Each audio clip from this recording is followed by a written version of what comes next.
Le gouverneur, monsieur le rapporteur général, chers collègues, nous recevons donc ce matin monsieur François Villeroy de Galhau, gouverneur de la Banque de France. C'est désormais, on pourrait dire, un rituel que de commencer la nouvelle année par une audition à votre compagnie pour un point sur l'activité de la Banque de France et plus largement pour des échanges sur les grands enjeux économiques et financiers du moment. En ce début d'année, je me permets de vous adresser chaleureusement à tous, monsieur le gouverneur, monsieur le rapporteur général, chers collègues, ainsi qu'à l'ensemble des personnels de la Commission des finances du Sénat et de la Banque de France, mes meilleurs voeux pour cette nouvelle année. Pour commencer, vous voudrez bien pardonner cet emprunt à la langue de Shakespeare, mais l'éléphant dans la pièce, au niveau national, c'est comme l'an dernier, le budget. Comme l'an dernier, ce dernier n'a pu être adopté dans les conditions normales avant la fin de l'année, donnant lieu à l'adoption d'une loi spéciale autorisant les recettes et de décrets reconduisant les services votés.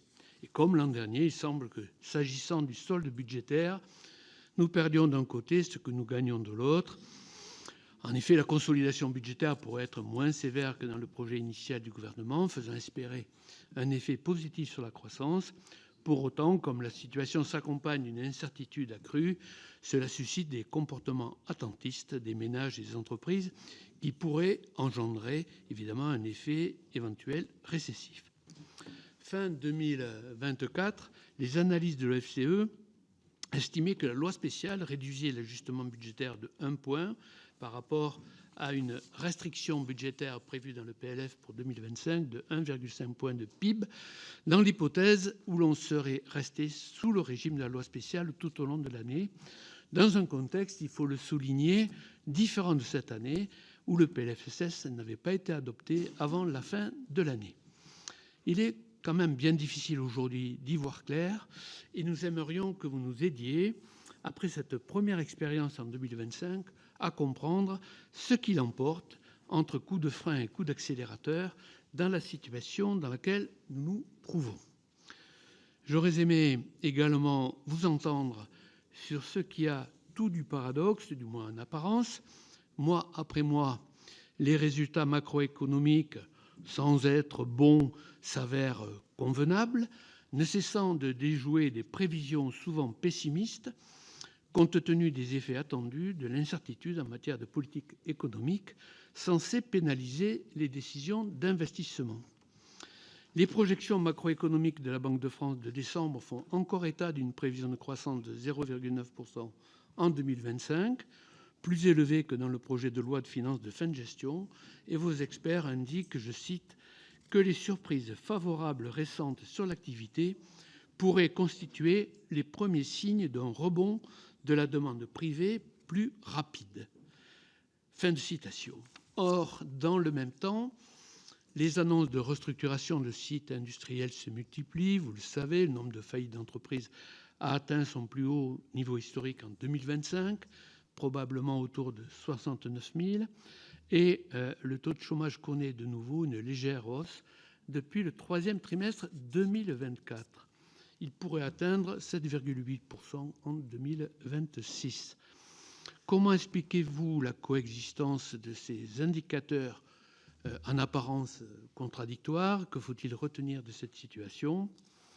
Un dernier mot enfin sur le rôle des banques centrales et sur une tendance marquante de l'année 2025, notamment outre-Atlantique, les pressions, certes pas nouvelles, mais on peut le dire accrues, du pouvoir exécutif sur l'indépendance des banques centrales, et notamment de la Banque centrale américaine, sommée d'apporter le coup de pouce sur la croissance que les politiques économiques ne parviennent plus à apporter. Fait nouveau cependant, en France aussi désormais, un parti indique publiquement vouloir, je cite, négocier avec la BCE pour obtenir des baisses de taux pour toute l'Europe. Fin de citation. Il ne s'agit pas d'empêcher évidemment tout débat économique, et des dirigeants politiques ont le droit évidemment de s'exprimer sur la conduite de la politique monétaire, mais chacun comprendra qu'il y a en germe dans cette période, dans ces prises de position, une potentielle fragilisation du mandat des banques centrales, dont l'indépendance, je le rappelle, existe afin de renforcer la crédibilité et donc l'efficacité de la politique monétaire. J'imagine votre réflexion sur le sujet. mais nous vous écouterons quand même avec intérêt sur ce point. Monsieur le gouverneur, je vous cède la parole pour présenter votre analyse de la situation tant nationale que peut-être plus largement européenne et mondiale. Je vous rappelle que cette audition est retransmise sur le site internet du Sénat ainsi que sur les comptes des réseaux sociaux du Sénat. Monsieur le gouverneur, vous avez la parole. Merci beaucoup, Monsieur le Président, Monsieur le rapporteur général, Mesdames et Messieurs les sénateurs. Merci de vos vœux. Merci de me recevoir aujourd'hui et à mon tour de vous retourner, si j'ose dire, au nom de la Banque de France et de la CPR, tous nos vœux personnels et puis nos vœux collectifs pour notre pays. Alors, vous l'avez dit, cette audition de début d'année est devenue une habitude, un rituel, un rite heureux, et je m'en réjouis. Comme l'an dernier, elle intervient évidemment dans un environnement qui est particulièrement incertain. Mais 2026 peut et doit être, je crois, une bonne année pour l'économie française, à condition que nous fassions preuve de lucidité et de détermination. Alors, permettez-moi d'en citer un exemple dans notre longue histoire. Il m'arrive un siècle après de citer la réussite d'un illustre membre du Sénat, Raymond Poincaré, et de son plan de redressement en 1926. Alors, nous sommes en 2026 et nous, Français, avons tendance à être à la fois, je dirais ça comme cela, trop complaisants envers nos faiblesses et pas assez confiants dans nos atouts français et européens. Alors, je commence par notre faiblesse cardinale, l'éléphant dans la pièce, pour reprendre votre expression, les finances publiques. Ce domaine relève naturellement de la compétence du Parlement et du gouvernement. Mais la Banque de France est légitime à l'éclairer de son analyse économique globale, appuyée sur son indépendance. Ma conviction tient en deux ancres chiffrées. D'abord, notre pays doit réduire le déficit public à 3% du PIB maximum d'ici 2029. Pourquoi ? Pour alors stabiliser enfin le ratio de dette en atteignant l'équilibre primaire, c'est-à-dire l'équilibre hors charge d'intérêt. Et la deuxième angle, c'est que sur ce chemin, il faut ramener notre déficit public total à 5% du PIB au maximum cette année, 2026. C'est à la fois indispensable et encore atteignable. Et laissez-moi développer un peu ces deux qualificatifs. C'est indispensable. Je vais le dire avec un peu de gravité, la France se mettrait clairement dans la zone rouge, la zone de danger, si elle restait à un déficit supérieur à 5%, face à des marchés financiers apparemment calmes, certes, mais qui sont toujours susceptibles de retournements brutaux, particulièrement dans l'environnement géopolitique aventureux de 2026. Un enchaînement de signaux négatifs pourrait faire remonter nettement notre fameux spread de crédit, reprise de la procédure européenne contre la France, nouvelle dégradation de sa notation et retrait de certains investisseurs volatiles comme les hedge funds. Si nous ne réduisons pas suffisamment notre déficit, j'ai eu l'occasion de le dire, notre pays risque non pas la faillite, mais ce que j'appellerais un triple étouffement. D'abord, c'est un étouffement budgétaire. Les intérêts de la dette vont augmenter en 10 ans, vous le savez, de 70 milliards d'euros, que nous ne pouvons plus consacrer aux dépenses prioritaires, comme l'éducation, le climat ou notre sécurité. Ensuite, un étouffement économique. Les taux longs ont remonté en France plus qu'ailleurs. Si je prends nos taux à 10 ans avant l'annonce de la dissolution de juin 2024, nous étions à 3,05. Nous sommes à 3,55 aujourd'hui, du fait de l'écartement de notre spread avec l'Allemagne. Notre pays, pour le dire autrement, était parmi les meilleurs emprunteurs de la zone euro.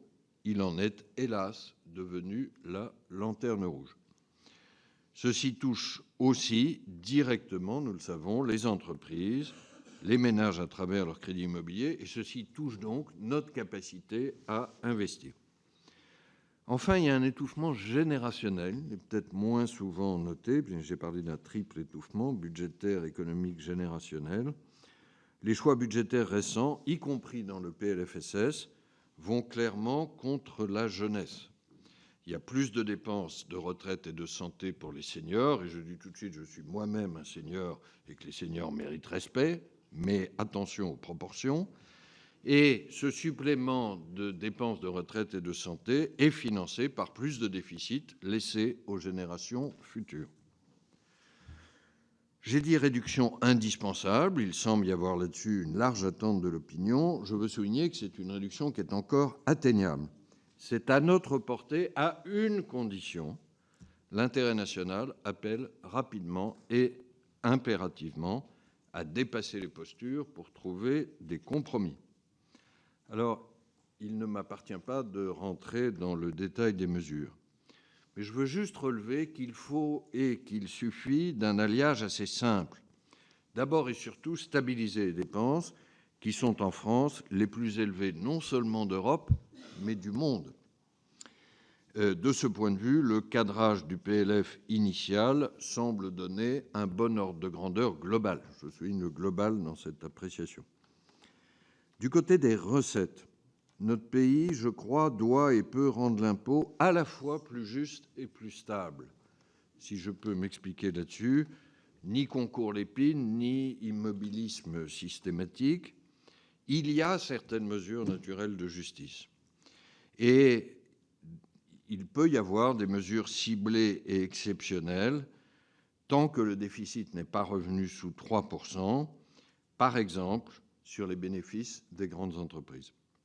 Mais pour le reste, disons-le très simplement, nous n'avons plus d'argent pour baisser les impôts et nous n'avons pas beaucoup d'espace pour les augmenter. Donc, puisque la stabilité fiscale est ainsi une nécessité, essayons d'en faire une vertu.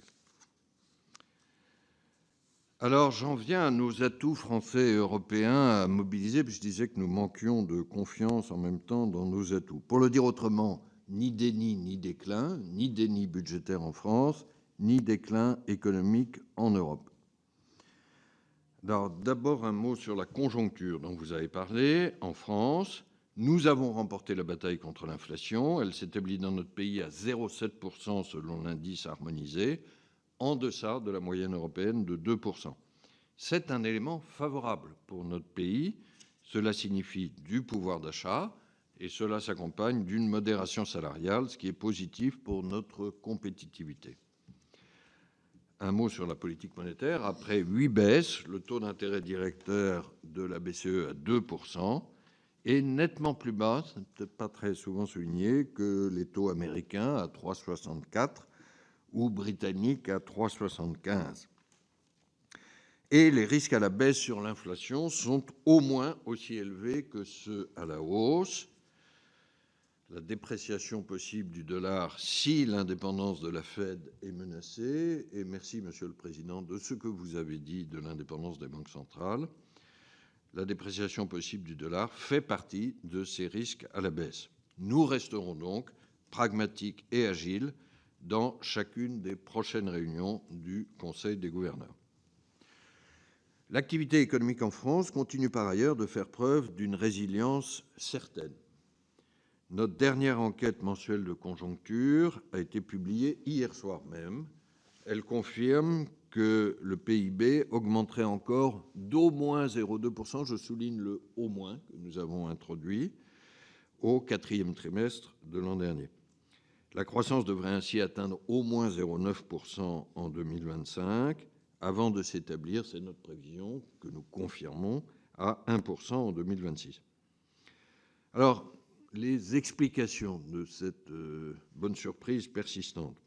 Le mérite, il faut le dire très clairement, en revient au courage des entrepreneurs et au travail des Français. Au passage, ce travail mesuré en nombre d'heures travaillées reste à un niveau record. Je souligne que l'économie française est en outre aidée par certains atouts durables, le poids relativement élevé des services, la spécialisation industrielle sur l'aéronautique et la défense, et notre exposition plus limitée au marché américain comparativement à l'Allemagne ou à l'Italie. Cependant, l'incertitude politique nationale nous coûte. et notre estimation, c'est qu'elle nous coûte un peu plus de 0,2 points de PIB. Je relève au passage, Monsieur le Président, par rapport à la question que vous avez posée des effets économiques du budget, que nous estimons aujourd'hui que les deux effets se compensent. S'il y avait moins de consolidation budgétaire, il y a un effet keynésien traditionnel de stimulation, mais en sens inverse, on augmente l'incertitude, et l'incertitude, nous le savons, pèse négativement sur la consommation des ménages et l'investissement des entreprises. Pour l'instant, d'ailleurs, nous notons que c'est plus via la consommation des ménages que ce canal de l'incertitude budgétaire pèse sur l'économie. Et ceci m'amène à parler de l'épargne. S'agissant de l'épargne réglementée, d'abord, je proposerai demain au ministre des Finances un taux du livret A qui restera significativement supérieur à l'inflation et un avantage marqué pour le livret d'épargne populaire, dont je me permets de souligner qu'il est le vrai produit le plus avantageux d'épargne populaire. Sur l'épargne dans son ensemble, elle doit être à son juste niveau. Or, l'incertitude actuelle entretient un taux d'épargne encore très élevé. Le dernier chiffre que nous avons, c'est sur le troisième trimestre 2025, à 18,4%. C'est 3 points encore au-dessus du niveau pré-Covid. Mais il y a surtout des considérations qualitatives. L'épargne doit être mieux allouée vers le bon financement de notre économie. Pour le dire autrement, la France ne manque pas de crédit, elle manque de fonds propres, comme d'ailleurs l'économie européenne. Si je regarde le crédit immobilier est reparti, c'est une bonne nouvelle de l'an dernier, plus 35% de nouveaux prêts, et nous voyons une bonne dynamique des crédits à l'investissement des entreprises. Nous sommes à plus 4% d'encours depuis un an. Mais la France, et plus largement la zone euro, manque de fonds propres et de capital risque qui sont essentiels aux entreprises pour innover. Le financement en fonds propres des entreprises ne représente que 85% du PIB en zone euro, contre plus du double, 220% aux États-Unis. Ce fossé transatlantique n'est pas souvent souligné. Je pense qu'il est clé sur notre retard d'innovation. Alors, ceci m'amène à la dimension européenne pour terminer. Il y a plus de 25 ans, l'Europe a conquis sa souveraineté monétaire avec le formidable succès de l'euro, succès économique et politique, aujourd'hui soutenu par 76% des Français. L'heure est venue, face au défi américain, d'un nouveau saut de souveraineté, cette fois-ci économique et financier. Alors l'Europe dispose pour cela de ce que j'appellerais un carré vertueux de ressources. Je les cite très rapidement. Une épargne privée abondante, j'en ai parlé, un très grand marché intérieur à égalité avec le marché américain, un réservoir de talents exceptionnel et un riche vivier d'entreprises. Nous devons désormais mobiliser ces atouts pour réveiller économiquement l'Europe. Et là, je ne peux que regretter le fait que ça n'ait pas eu plus lieu en 2025. Alors, les rapports Draghi et l'État nous disent clairement la route, et autour de 3 impératifs que je me permets de résumer en 3 I. Premièrement, intégrer plus le marché unique, avec notamment la création d'un 28e régime optionnel à l'horizon 2028. Ce 28e régime en 2028 me paraît ami de la mémoire. Ce 28e régime pourrait réduire la charge administrative des entreprises exerçant des activités transfrontières et diminuer le coût de l'échec. Deuxième I, investir mieux. Il y a eu un plan d'action de mars 2025, précisé en décembre, de la Commission européenne sur ce qu'on appelle l'Union pour l'épargne et l'investissement, dont nous avons souvent parlé ici.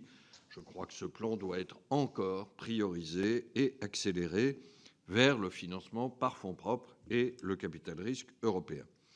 Troisième I, après intégrer plus, investir mieux, innover plus vite. Ceci vaut en particulier pour la monnaie et les paiements. Et ce sujet étant de forte actualité, j'en dis juste un mot. Osons innover entre Européens, innovons en partenariat public-privé pour adapter notre souveraineté monétaire à l'essor de la tokenisation. Alors, pardon de ce mot barbare et un peu jargonnant, on y reviendra sans doute.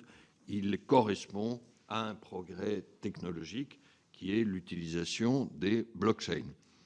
Alors, je veux juste distinguer là-dessus les transactions financières et interbancaires. Là-dessus, les transactions de gros. 2026 verra une première monnaie numérique de banque centrale de gros, et j'espère, là aussi, partenariat avec le privé, des premières monnaies commerciales tokenisées en euros, soit sous forme de dépôt bancaire tokenisé, soit sous forme de stablecoin. Évidemment, ce qui retient plus l'attention, c'est le grand public. Ce sera l'euro numérique, avec le feu vert souhaité du Parlement européen en mai, après celui très bienvenu du Conseil ECOFIN en décembre dernier. Échelon public, cet euro numérique, mais combiné, là aussi, à un ou des schémas de paiement privés comme Wero. Je crois, je le dis en très résumé, on y reviendra sans doute, à ce duo gagnant public-privé en Europe, plutôt qu'à une guerre euro-européenne qui ne ferait que des vainqueurs américains, je le souligne. Je conclus, si vous voulez bien, en nous invitant en ce début d'année plein d'incertitudes avec le poète René Char. J'ai cité le sénateur Poincaré, mais vous me permettez de citer un poète du Sud après un homme d'État de l'Est. René Char nous invite, je trouve l'expression jolie, à souffler sur quelques lueurs pour faire de la bonne lumière. Alors je forme le vœu que nous sachions un peu nous libérer de deux obsessions que je crois également mortifères, celle de nos querelles franco-françaises et celle de la nouvelle administration américaine. Notre destin économique est avant tout entre nos propres mains, si et seulement si nous le voulons. Comptez sur la Banque de France et la CPR pour être engagés en ce sens et l'être à votre disposition. Merci de votre attention. Merci, Monsieur le gouverneur. Monsieur le rapporteur général. Monsieur le gouverneur, Monsieur le Président, mes chers collègues, d'abord vous souhaitez, Monsieur le gouverneur, à titre personnel bien sûr, mais aussi dans vos responsabilités, une bonne année, je dirais une année prometteuse, et je le souhaite pour notre pays, pleine de réussite. Alors vous venez de citer, d'abord je vous remercie d'avoir cité le sénateur Poincaré, qui, il y a 100 ans, qui est un Lorrain, donc comme vous et moi, donc je continue de planter le drapeau territorial, ça fait du bien, parce que c'est un territoire qui a malheureusement connu des temps difficiles et qui a payé lourdement par les conflits du XXe siècle, à la fois dans la chair de ces hommes, mais également dans la terre nourricière. Je vais rebondir, si vous voulez bien, juste sur votre citation de René Char. Moi, je veux bien entendre, et vous l'avez dit, c'est le moment des vœux, de trouver, en soufflant sur quelques lueurs, la bonne lumière. Mais je dois vous dire, et vous l'avez également rappelé, que je me désespère que la France soit aujourd'hui toujours dans ce tunnel budgétaire mal éclairé qui finit par embrumer non seulement les paysages, mais les esprits. Et je forme le vœu, je crois qu'on peut le faire collectivement, qu'on en sorte rapidement et par le haut en atteignant les objectifs que beaucoup invoquent, comment dirais-je, par des mots, mais qu'on a du mal à traduire par des chiffres. Et vous avez d'ailleurs à plusieurs reprises alerté l'opinion publique, vous venez de le rappeler, sur l'urgence de redresser les comptes, notamment dans le contexte récent d'une prévision de l'agence France Trésor, en rappelant, et vous l'avez évoqué également, le risque d'une hausse des taux d'obligation à 10 ans. On va juste se redire que par rapport à cette alerte, une hausse d'1 point du taux d'intérêt, si elle venait à se produire, 1 point de taux d'intérêt en plus, c'est, je le rappelle, Albéric de Montgolfier l'a déjà dit, de l'ordre de 32 milliards de charges de dette supplémentaires en 2035, donc autant de moyens financiers en moins, et vous l'avez dit, pour nos grandes priorités, qui ont d'ailleurs, dans les temps récents, évolué. Je veux notamment rappeler ici la modification de notre paysage international en termes de tensions géopolitique qui nous conduit à produire un effort de défense que l'on n'a jamais produit depuis plus de 3 décennies. Et que ce n'est pas le moment de baisser la garde et de ne pas être vigilant. L'histoire, à mon avis, est, comment dirais-je, assez éclairante sur le sujet. Et pour ma part, je le dis, hein, vous venez de rappeler également qu'on était devenu le plus mauvais emprunteur de la zone euro. Moi, j'aime pas trop les bonnets d'âne. J'aime pas trop les bonnets de manière générale, quelle qu'en soit la couleur. Et le bonnet d'âne, encore moins, surtout quand c'est la France qui le porte. Je le redis, nous avons plutôt, en tous les cas majoritairement ici, et moi à titre personnel, je juge un peu sévèrement l'incapacité actuelle, je vais dire du pouvoir, à prendre ses responsabilités pour proposer des économies et surtout faire rentrer ces propositions dans des, comment dirais-je, dans une mécanique institutionnelle et surtout constitutionnelle. Je pense qu'on a perdu beaucoup de temps. Je crains d'ailleurs que, quelle que soit l'issue maintenant dont on dit qu'elle serait rapide, si c'est pour faire en janvier ce qu'on aurait pu faire en décembre, convenons que c'est regrettable et que ça crée de vraies tensions inutiles, des tensions dans le pays, mais aussi au regard d'un contexte qui est, et vous l'avez évoqué, les risques sur la soutenabilité de la dette public, parce que ma crainte, c'est que tout ça finisse par plus d'impôts, plus de dépenses publiques et sociales, et donc plus de déficit et plus de dettes. Si c'est pour en arriver là, je pense que vous conviendrez avec moi que ça n'est pas le meilleur chemin, alors plus ou moins éclairé. Je voulais revenir dans un deuxième temps, en vous posant une question d'ailleurs, sur ce qu'on appelle le policy mix des dernières années, donc qui semble équilibré, mais qui, à mon avis, masque, comment dirais-je, un croisement des contributions respectives de la politique budgétaire et de la politique monétaire, puisque la politique budgétaire, elle a, on va dire, soutenu la croissance, même si elle n'était pas très forte, du fait du dérapage des comptes publics de 2024, elle est devenue plus restrictive en 25 et normalement elle devrait l'être davantage en 26, mais l'assouplissement de la politique monétaire jusqu'en 2025 déploie elle toujours ses effets et aurait, semble-t-il, un impact favorable sur l'activité en 2026. Est-ce que c'est, vous l'avez évoqué, mais est-ce que c'est aussi la lecture que vous faites de la dépendance de la croissance française à cet assouplissement monétaire? Et ne faut-il pas craindre pour l'activité économique après 26, dans la mesure où la consolidation budgétaire devra se poursuivre, alors même que l'assouplissement monétaire aura épuisé ses effets? Vous avez évoqué tout à l'heure, je vous ai écouté, j'ai même noté ce que vous avez appelé le pragmatisme et l'agilité en la matière. Enfin, je voudrais vous entendre sur un point qui me paraît que vous avez évoqué également. Je vais aller sur une thématique qui recoupe le sujet sur ce début d'année où finalement on a une attitude des États-Unis très offensive sur la scène internationale. Le président des États-Unis allant même jusqu'à menacer l'intégrité territoriale de l'Union européenne, ce qui est un fait nouveau et considérable qu'il ne faut pas, à mon avis, sous-estimer.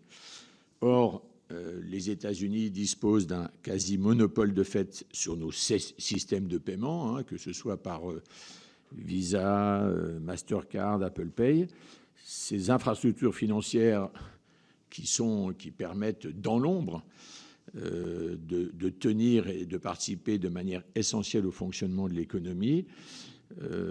Si d'aventure il y avait, comment dirais-je, une mise en cause de ce pouvoir par les États-Unis, est-ce que ça ne risque pas de porter un coup, comment dirais-je, à notre économie? Et ne pensez-vous pas que l'Europe,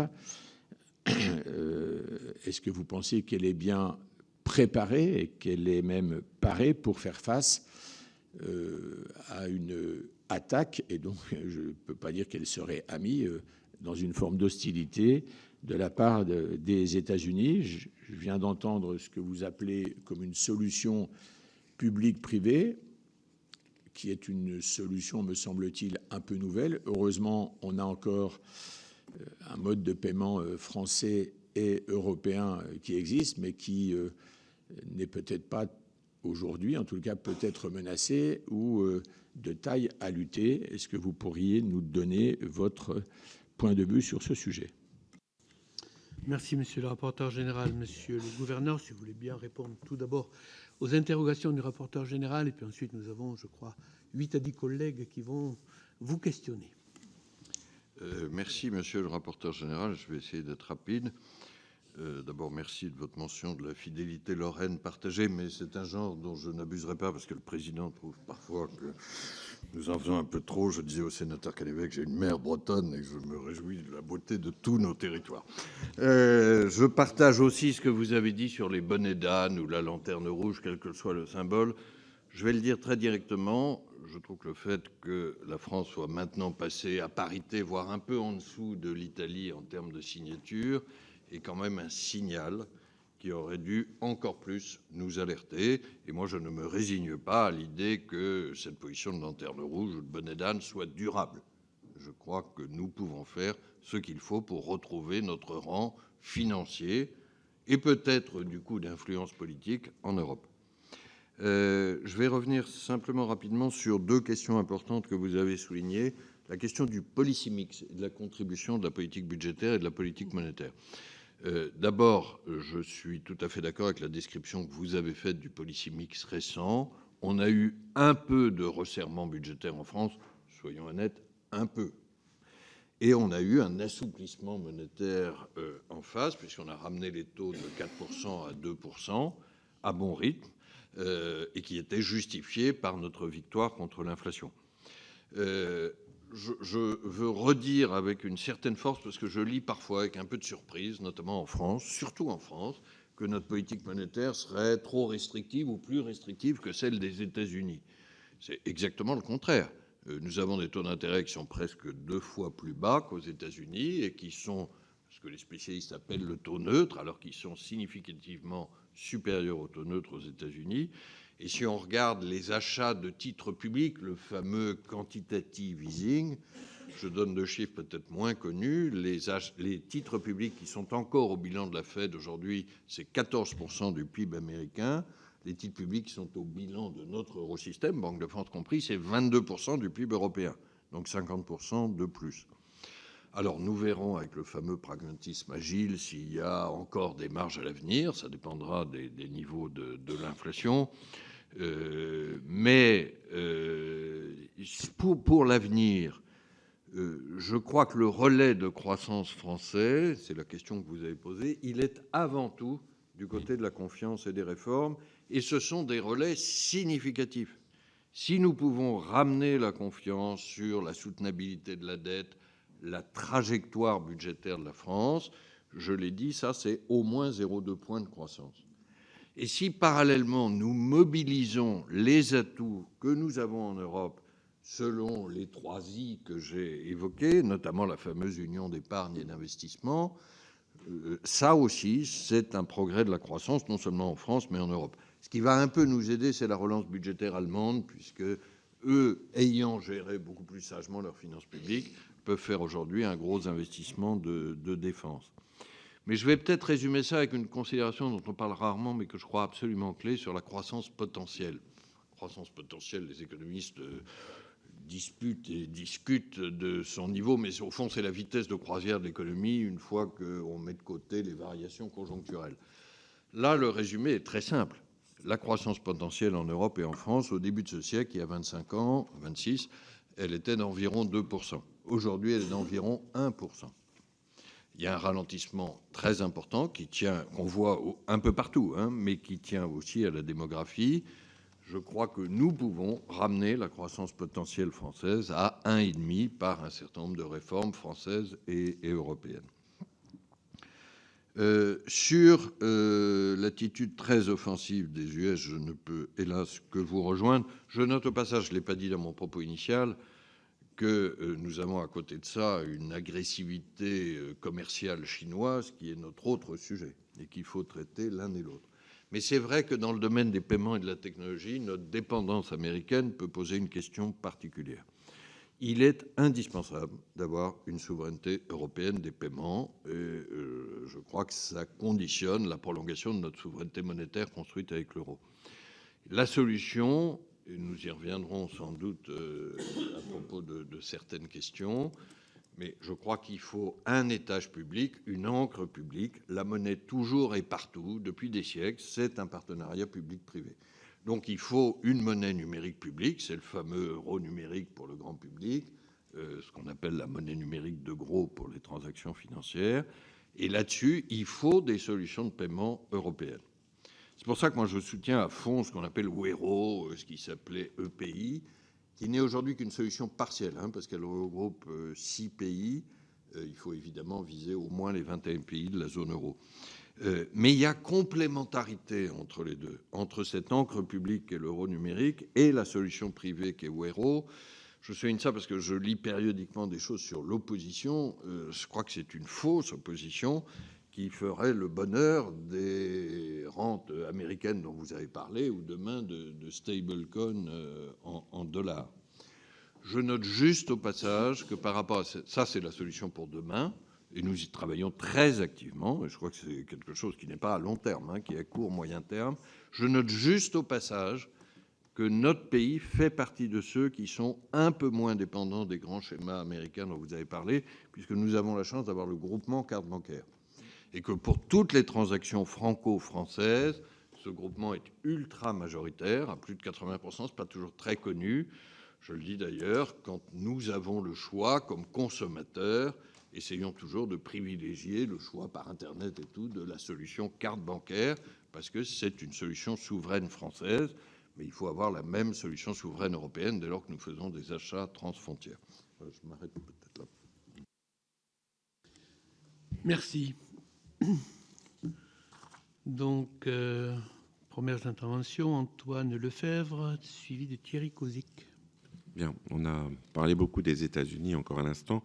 Je me permettrai, en ma qualité de président du groupe France-États-Unis ici au Sénat, d'évoquer la situation notamment de la Fédérale Réserve américaine, puisque à la suite de la pression exercée par le président des États-Unis sur le gouverneur de la Réserve fédérale, Jerome Powell, quel est votre sentiment sur l'avenir de l'indépendance de la Banque centrale américaine ? L'économie mondiale doit-elle s'attendre à être durablement déstabilisée par la perspective d'une soumission de l'autorité monétaire au pouvoir politique ? Merci Antoine. Thierry Kozik, Michel Canvet. Merci Monsieur le Président. Monsieur le Gouverneur, je vous ai écouté avec intérêt. J'ai écouté également les propos que vous avez tenus sur France Inter il y a quelques jours. Et j'ai le sentiment que tous les traits de la situation de 2008 se retrouvent aujourd'hui. Quand on regarde du côté de la finance, il y a des niveaux de cotation boursière qui sont sans rapport avec la situation économique environnement. Pour rappel, la bourse de New York a aujourd'hui une capitalisation en valeur qui est double à celle de la production du pays.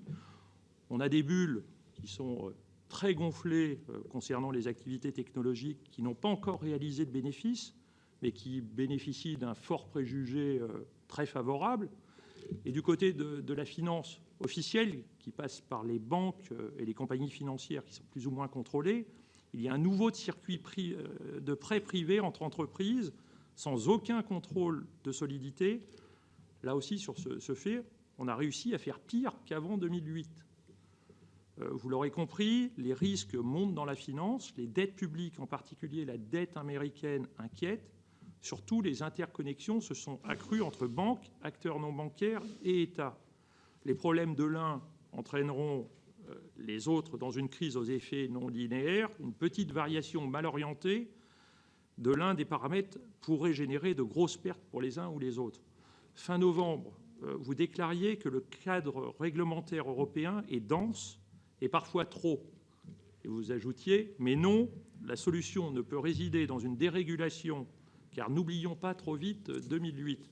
Et donc ma question est assez simple. Au regard des nuages qui s'amoncellent, pensez-vous que les pouvoirs publics prennent la mesure de la crise potentielle qui nous attend ? Merci Thierry. Michel Canvet, puis Marc Laménie. Merci, Monsieur le Président. Merci également, Monsieur le Gouverneur. Nous apprécions toujours vos analyses, surtout en ce début d'année, pour mieux appréhender ce qui va se passer. Je n'ai pas pu assister à la cérémonie de vos vœux lundi. J'étais retenu dans le Finistère, mais j'ai vu que vous y aviez dit que la sagesse est d'arrêter de jouer avec l'impôt. Et il se trouve que nous avons eu beaucoup de débats ici, avec des visions totalement différentes, d'ailleurs, entre ceux qui voulaient toujours plus d'impôts, pour d'ailleurs générer beaucoup plus de dépenses publiques. C'est ce que j'ai observé. Et puis, ceux qui voulaient moins d'impôts. Pouvez-vous nous dire plus précisément qu'est-ce que vous entendiez dire lundi lors de vos vœux avec ce que j'ai cité à l'instant?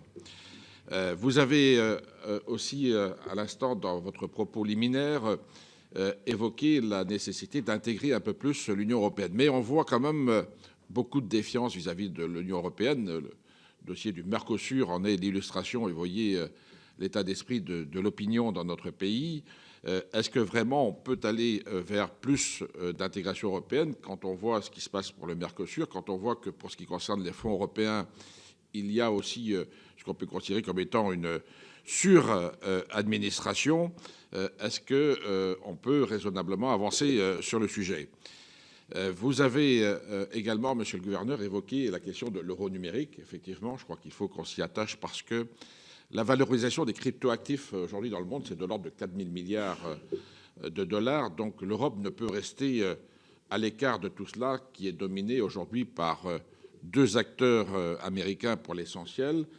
Comment voyez-vous la capacité à développer l'euro numérique, sachant qu'effectivement, on voit que certaines banques ont des appréhensions sur le sujet? Quels sont les freins que vous avez identifiés à son déploiement aujourd'hui?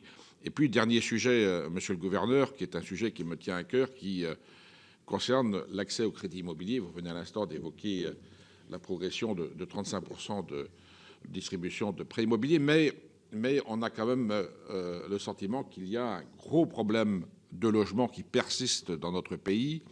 Ceci tient sans doute à des règles encore trop strictes concernant l'accès aux prêts immobiliers. Comment peut-on assouplir les choses pour faire en sorte que le taux d'épargne extrêmement élevé que vous avez évoqué dans votre propos aussi puisse se transformer en investissement permettant de répondre à la fois aux besoins de nos concitoyens au logement sans que cela ne coûte à l'État? Au contraire, ça peut rapporter des ressources à l'État. Mais j'ai le sentiment qu'aujourd'hui, l'accès au crédit est trop corseté par les règles que le Haut Conseil de stabilité financière a instituées. Donc, il faut assouplir cela. Merci. Merci Michel. Marc Laménie, Vincent Delahaye.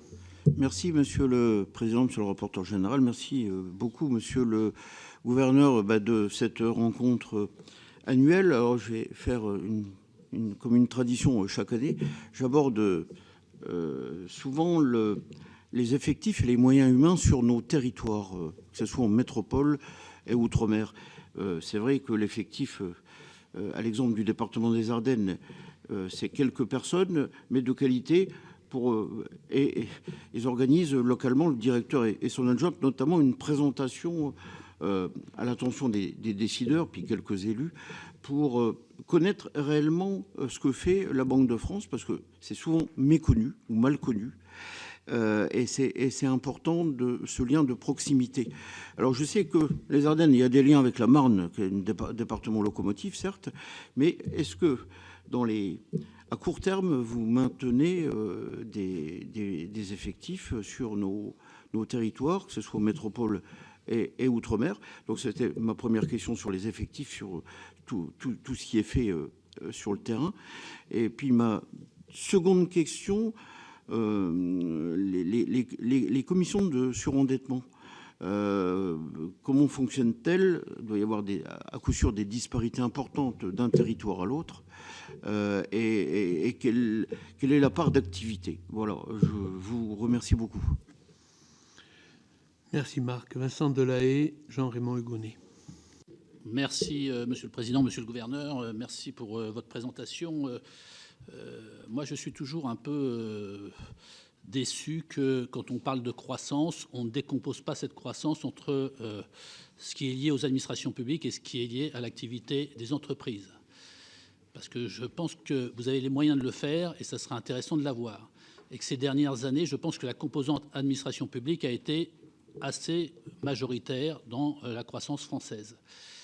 Et quand on regarde, vous parlez de stabilisation des dépenses publiques, d'autres parlent de maîtrise de dépenses publiques. En réalité, on a toujours une augmentation de la dépense publique.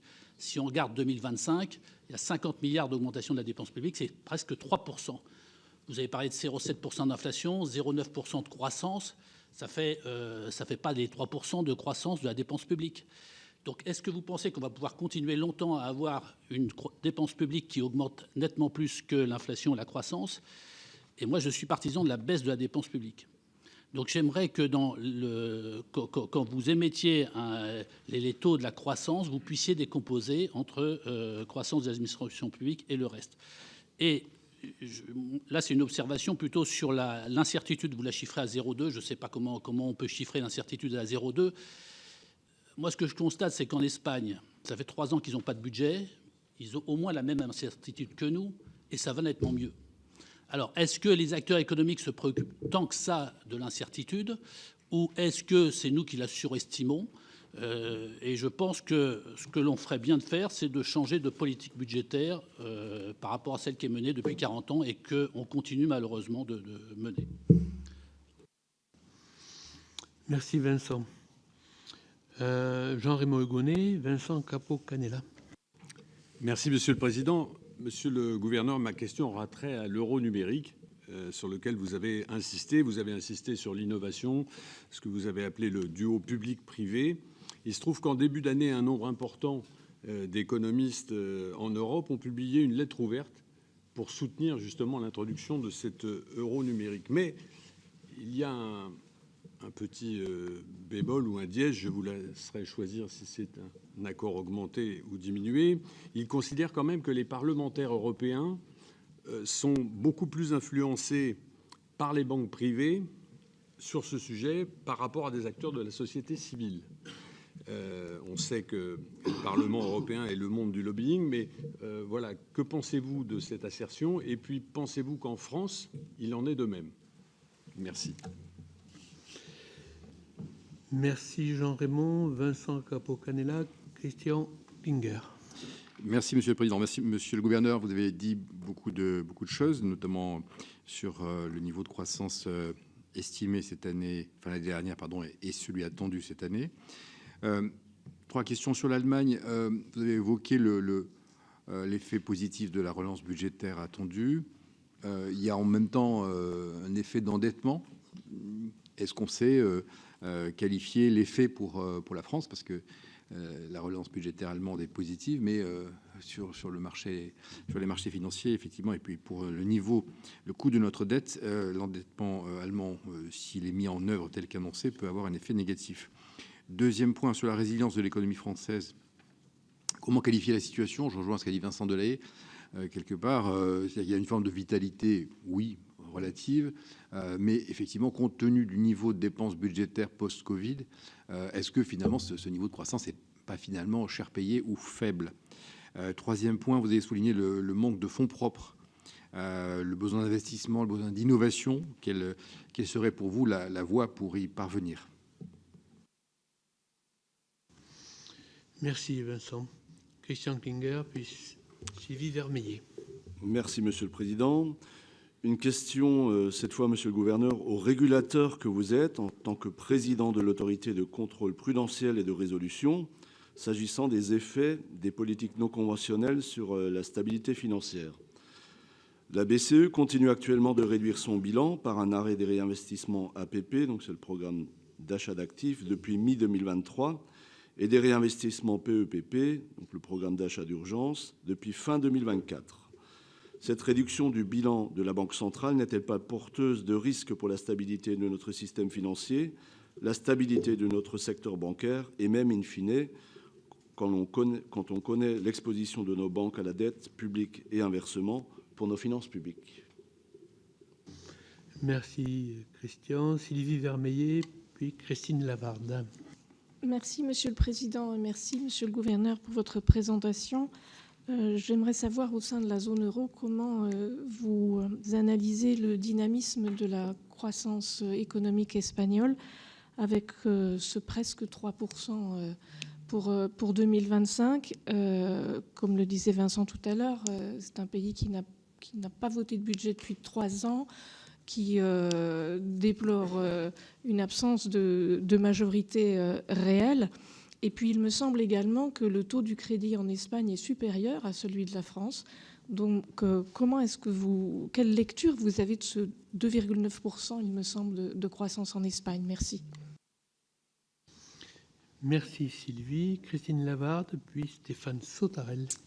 Oui, merci. Alors, 2 questions autour un peu des enjeux de finances vertes ou de financement de l'économie verte.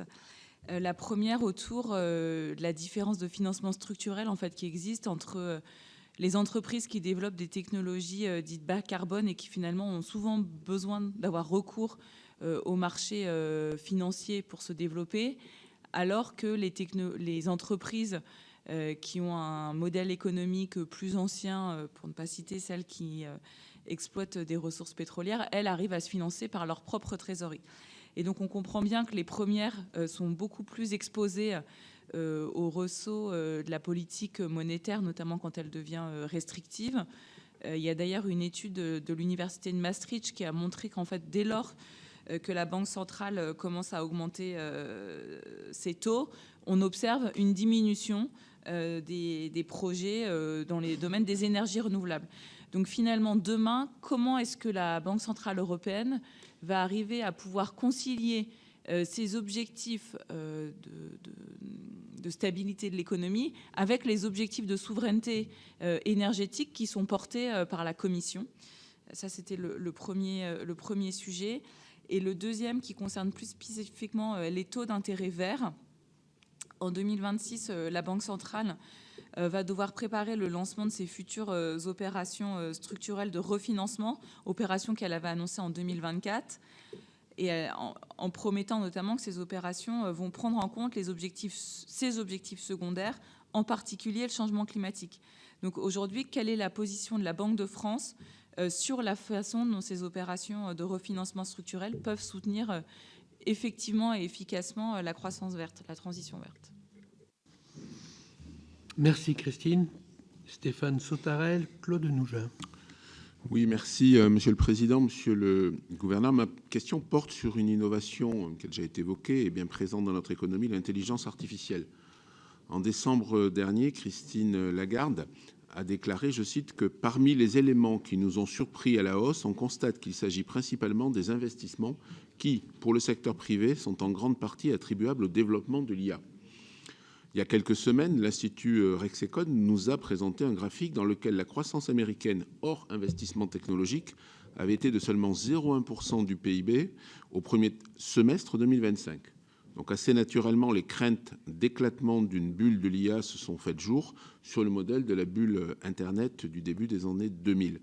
Monsieur le Gouverneur, y a-t-il, de votre point de vue, une bulle de l'IA et le cas échéant, faut-il craindre son éclatement prochain et de quelle manière peut-on le prévenir? Merci.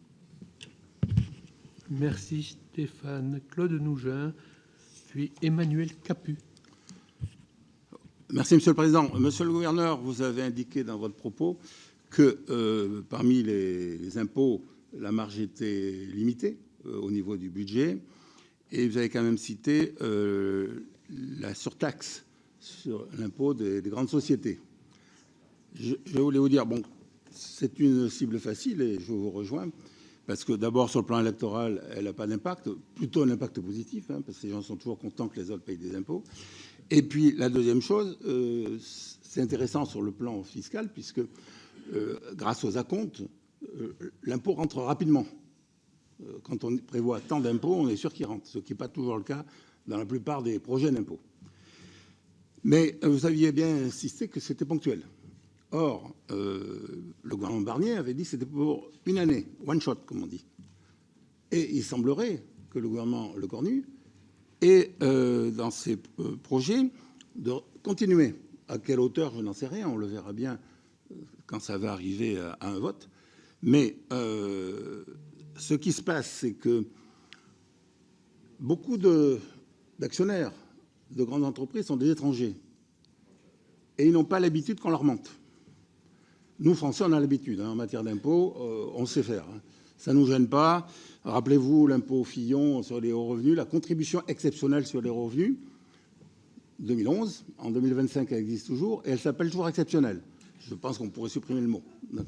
Mais pour certains étrangers, c'est choquant. Et une année, on ment. Deuxième année, on y revient.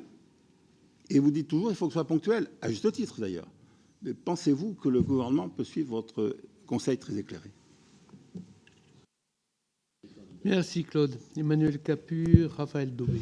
Merci Monsieur le Président. Monsieur le Gouverneur, vous avez rappelé tout à l'heure dans votre propos liminaire, et vous l'aviez dit lors de vos vœux le 12 janvier dernier, que la France a un taux de dépenses publiques le plus élevé d'Europe, voire même du monde, avez-vous dit, et que nous avions, c'est dans le prolongement de ce que vient de dire Claude Nougin, des impôts, une créativité de nos députés notamment en matière d'impôts qui était exceptionnelle et qu'il fallait sans doute stabiliser. Je partage parfaitement ces deux avis, puisque ce sont des positions que nous avons défendues ici pendant le PLF, jour après jour, la baisse des dépenses, la maîtrise de nos dépenses publiques, la baisse de la dépense publique et la fin de la folie fiscale et l'absence de recours, enfin l'arrêt de la créativité fiscale et du recours systématique à l'impôt. Donc je voulais saluer ces propos. Dans le prolongement de vos propos, vous êtes gouverneur de la Banque de France et donc membre du Conseil des gouverneurs de la Banque centrale européenne. Vous avez donc une parfaite vision de ce qui se passe dans la zone euro. Et ma question est donc extrêmement simple. C'est comment, dans quelle proportion pensez-vous qu'il faille baisser la dépense publique? Puisque sur les impôts, j'ai compris que vous nous aviez dit que vous preniez aujourd'hui la stabilité. Et donc, le levier qui existe, c'est sur la dépense publique. Dans quelle proportion pensez-vous qu'il faille baisser la dépense publique pour arriver au ratio des autres pays européens? Merci Emmanuel. Dernier intervenant, Raphaël Daubé. Merci Monsieur le Président. Monsieur le Gouverneur, vous plaidez pour une stabilisation en volume des dépenses publiques sur la période 2025-2029, ce qui implique mécaniquement des choix douloureux et des arbitrages serrés entre postes budgétaires. Et simultanément, on a les rapports Letta et Draghi de 2024, que vous citez régulièrement, qui insistent sur la nécessité d'investissements massifs, évalués à plusieurs centaines de milliards d'euros par an à l'échelle européenne, pour la décarbonation, la souveraineté numérique, la défense, la compétitivité industrielle. Vous avez évoqué tout à l'heure les partenariats publics-privés en Europe, mais au plan national, où les investissements se font attendre aussi, comment concilier concrètement ces deux impératifs apparemment contradictoires, l'assainissement budgétaire à court terme et les investissements structurants de long terme? Voilà, une dernière question facile pour terminer, Monsieur le Gouverneur. Bien, vous avez la parole. Si vous me permettez de rebondir sur votre remarque, toutes les questions étaient faciles. En tout cas, je salue la richesse de la moisson. Je vais essayer de ne pas être trop long, mais néanmoins de répondre à ces questions extrêmement importantes. Je les prends dans l'ordre, si vous voulez bien, des questions. La question du sénateur Lefebvre sur l'indépendance de la Fed, je ne peux que marquer une vraie préoccupation en la matière. Alors, la décision dépend évidemment du côté américain, mais il faut rappeler que l'indépendance, ce n'est pas quelque chose que les banquiers centraux ont décrété eux-mêmes ou se sont auto-attribués. L'indépendance, elle naît de la démocratie. En France, c'est la loi du 4 août 1993, et elle retourne à la démocratie, c'est-à-dire que les banques centrales doivent des comptes aux élus et aux concitoyens, ce que je fais ce matin sur leurs résultats. L'indépendance, elle a été adoptée parce qu'elle s'avère toujours et partout plus efficace dans la lutte contre l'inflation. Alors, je redis d'abord que Jay Powell lui-même, que j'ai le privilège ou l'honneur de bien connaître, est un modèle d'intégrité et d'engagement public, donc la part personnelle des attaques est évidemment totalement injustifiée, mais que si on regarde l'aspect institutionnel, alors même que les États-Unis ont un problème d'inflation beaucoup plus sérieux que le nôtre. L'inflation américaine a été publiée hier à 2,7%, c'est plus de 3 fois plus ce que nous avons en France. Je lis comme vous que ça a des conséquences politiques et électorales potentielles fortes, et que d'ailleurs cette inflation est liée en bonne partie aux tarifs décidés par la même administration Trump. Et donc, risquer de se priver de la crédibilité qu'apporte l'indépendance, de l'efficacité qu'elle apporte dans la lutte contre l'inflation, c'est extrêmement regrettable. Je note juste que par rapport à ce qu'a expliqué le président Jérôme Powell, il y a pas mal de voix, heureusement, aux États-Unis ces derniers jours, au Congrès, parmi les prédécesseurs ou les économistes, et même parmi la communauté financière, qui ont marqué l'importance de cette indépendance. Donc à suivre, mais je ne peux qu'abonder dans le sens de votre question. Monsieur Kozik, sur la question sur les ingrédients de la crise financière de 2008, j'ai déjà eu l'occasion de relever que nous devons rester extrêmement vigilants sur les risques d'instabilité financière. Vous en avez cité un certain nombre. Je ne peux que les rejoindre. Je pourrais même ajouter le risque sur une bulle crypto. On reviendra sur les 4 000 milliards de dollars. Les arbres ne montent pas jusqu'au ciel. D'ailleurs, le cours du Bitcoin a beaucoup baissé depuis octobre. Mais je vais me focaliser sur 2 points de votre question. Oui, sur le risque des crédits privés. Donc, ce sont des crédits accordés hors du système bancaire, par ce qu'on appelle les non-banques. C'est une simplification, d'ailleurs, parce que je ne mettrai pas là-dedans les assureurs qui sont soumis à réglementation, etc. Mais disons non-banque, non-assurance. Ceci peut tout à fait apporter des choses. Je ne veux pas condamner la dette privée en soi. Il ne s'agit pas de lui appliquer les mêmes règles que les banques, le fameux BAL 3, mais il s'agit d'en savoir plus et d'appliquer des règles adaptées. Je ne vais pas rentrer dans les détails, je vais juste relever que la CPR a pris là, avec l'AMF, une initiative pilote en France. Nous allons faire cette année le premier test des fameuses interconnexions dont vous avez parlé entre banques, assureurs et fonds de crédit privés. Donc nous éclairerons les données, nous éclairerons les risques et nous proposerons à la suite de ça un certain nombre de réglementations européennes.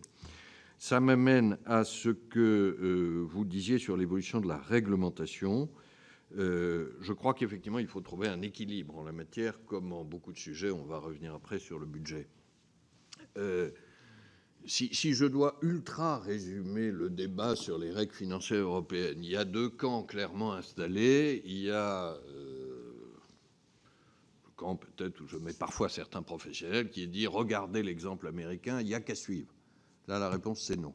Il n'est pas question de faire une dérégulation financière à l'américaine parce que nous fragiliserions un certain nombre d'acquis de progrès de sécurité qu'on a fait depuis BAL 3. Et puis, il y a un autre camp qui consisterait à dire statu quo, voilà, il n'y a rien à améliorer. Si, il y a des choses à améliorer, et c'est pour ça que je souligne toujours simplification et pas dérégulation. Donc, je salue là-dessus, il y a eu 2 premiers rapports de la BCE sur les règles du jeu et puis du mécanisme de supervision unique sur la supervision qui propose un certain nombre de choses.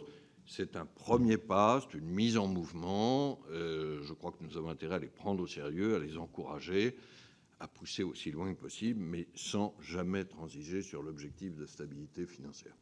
Mais pour atteindre cet objectif de stabilité financière, objectivement, les règles européennes sont un peu plus compliquées qu'il ne faudrait. Monsieur Canevet, vous avez posé un certain nombre de questions. D'abord sur la sagesse fiscale.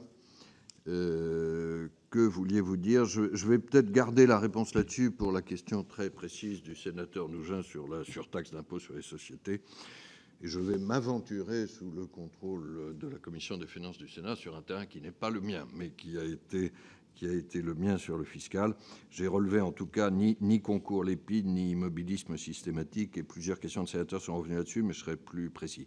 Sur vos 3 autres questions, intégrer plus l'Union européenne alors qu'il y a un certain nombre d'impopularités, Mercosur, la complexité des fonds européens, je ne suis pas sourd et aveugle, je les vois comme vous.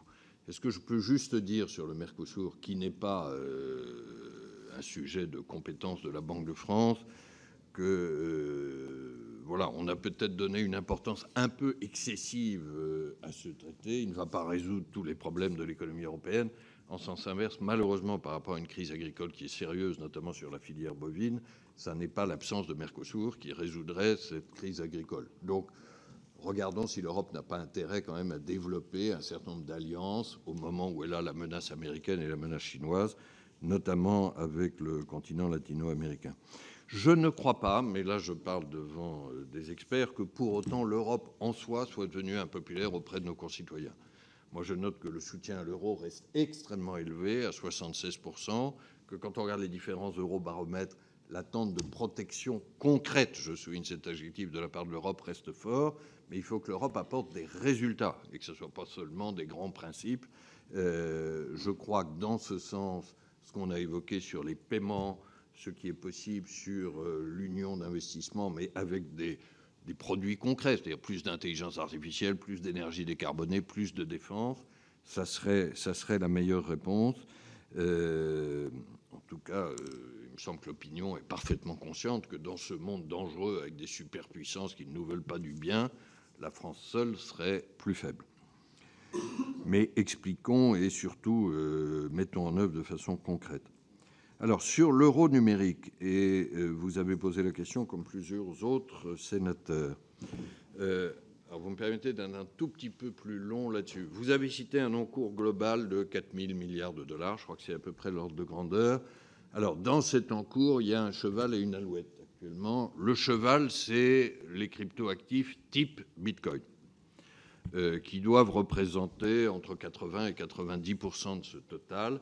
Ça, je vais le dire très simplement, c'est des actifs spéculatifs, extrêmement spéculatifs, qu'ils vivent leur vie, mais qu'ils soient réglementés et que ceux qui y investissent sachent que c'est à leurs risques et périls.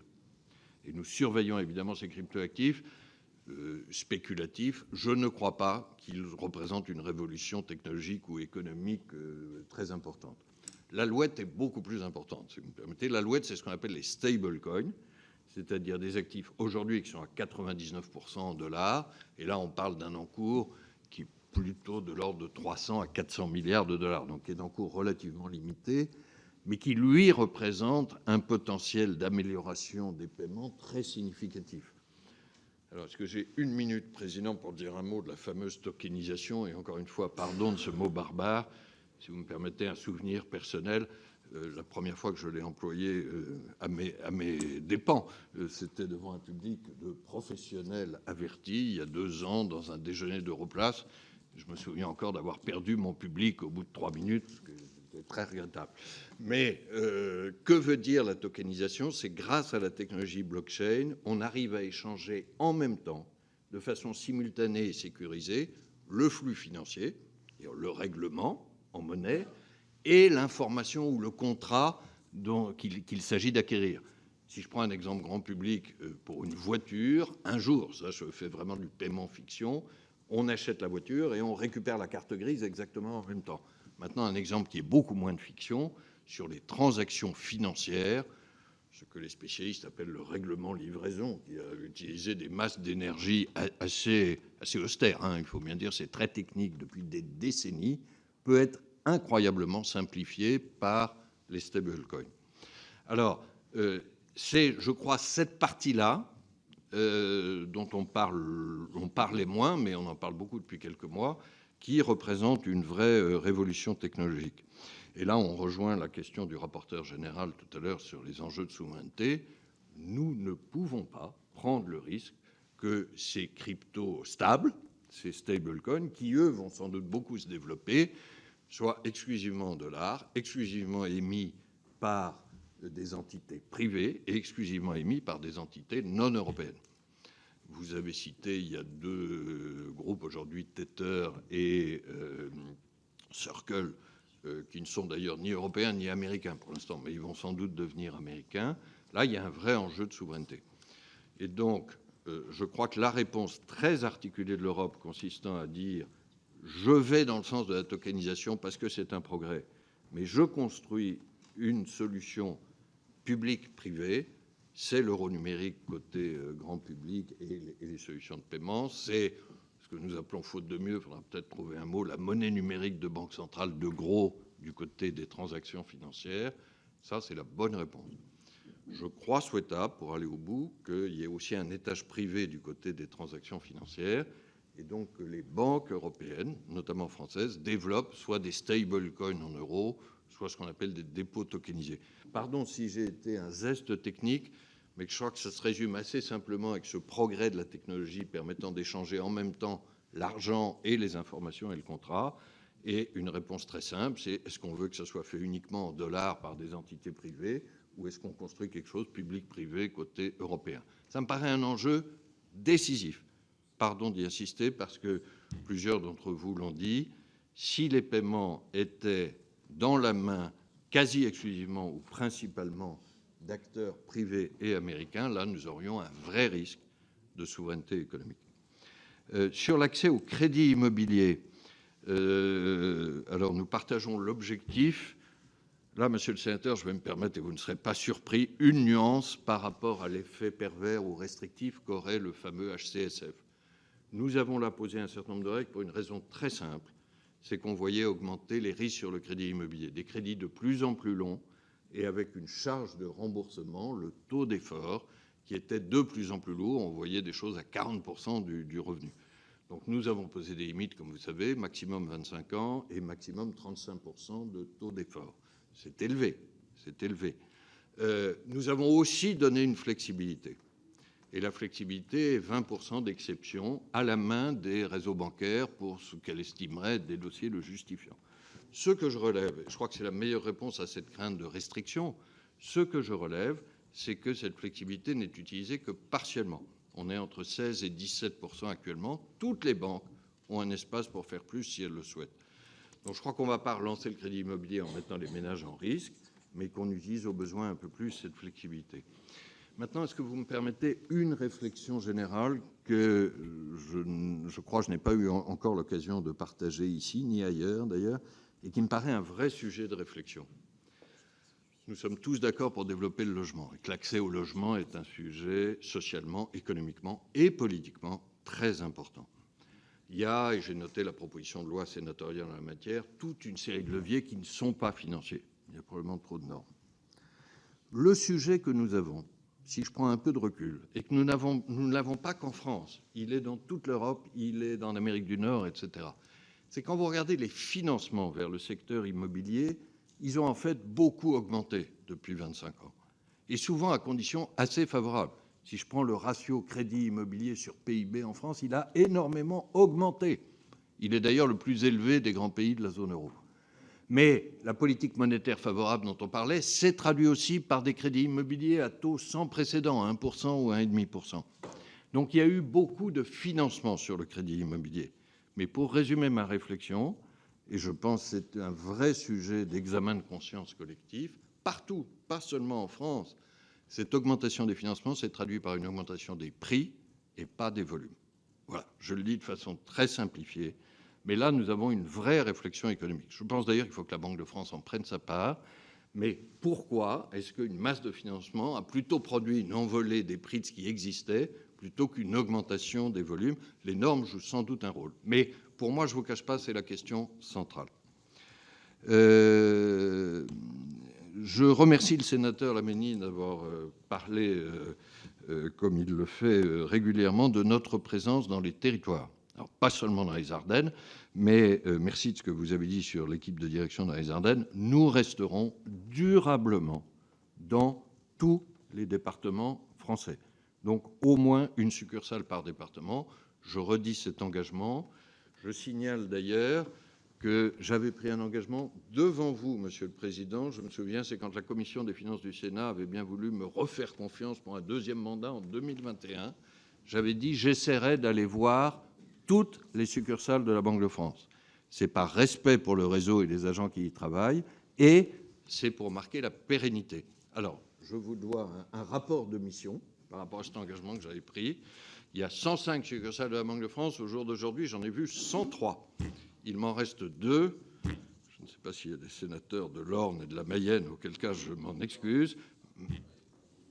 C'est Alençon et Laval. Alors, je pourrais revenir la tête haute devant la Commission des finances du Sénat le 23 janvier au soir, c'est-à-dire vendredi de la semaine prochaine, puisque je vais à Alençon et Laval. Voilà. Tout ceci, au-delà de l'anecdote, pour marquer l'importance de notre présence sur le terrain. Nous avons d'ailleurs, pour dire votre question sur les effectifs, stabilisé maintenant les effectifs du réseau. Vous avez posé la question très importante du surendettement. Alors là, je partage une préoccupation sur des chiffres connus, c'est que nous voyons repartir depuis 2 ans le nombre de dossiers de surendettement. Sur l'année 2025, je vous donne le chiffre, nous sommes à plus 9,8% de dossiers déposés par rapport à l'année précédente. Autant je me suis réjoui du redémarrage du crédit immobilier, autant là, évidemment, il y a un sujet d'attention. Alors, ça ne remet pas en cause des progrès sur la durée. Si je compare au pic de 2014, on est encore à moins 32%. Mais nous avons mis des effectifs supplémentaires sur le surendettement pour maintenir le traitement. Nous allons regarder des progrès de simplification et d'intelligence artificielle, mais nous sommes évidemment très mobilisés là-dessus. Monsieur Delay, sur votre question sur décomposition de la croissance publique-privée, j'avoue que je n'ai pas la réponse là. Objectivement, on vous fera passer les chiffres. Il y a les 2 composantes. Dans les 0,9, on ne peut pas dire aujourd'hui que ça soit la consommation publique qui est tirée avant tout la croissance. Il y a les exportations, il y a l'investissement des entreprises, il y a aussi la consommation privée. Maintenant, je ne peux que vous rejoindre, comme un certain nombre de sénateurs, sur le souhait de stabiliser la dépense publique. Alors, quand je dis stabiliser en général, c'est stabiliser en volume, c'est-à-dire après prise en compte de l'inflation. Mais je vous renvoie à la dernière lettre publique de la Banque de France d'avril dernier. Nous avions fait des calculs qui disent, alors c'est très facile à dire, ce n'est pas facile à faire, il faut et il suffit de stabiliser globalement les dépenses publiques en volume pour revenir à 3%. Simplement, nous ne l'avons jamais fait. Quand je regarde l'évolution des dépenses publiques en volume, par an, depuis 20 ans, on est à un peu plus de 1% par an. Et, je le souligne, c'est les dépenses publiques totales. Ce n'est pas seulement l'État qui représente seulement 35%, c'est les dépenses locales et les dépenses sociales, et ces 2 dernières catégories ont augmenté plus vite.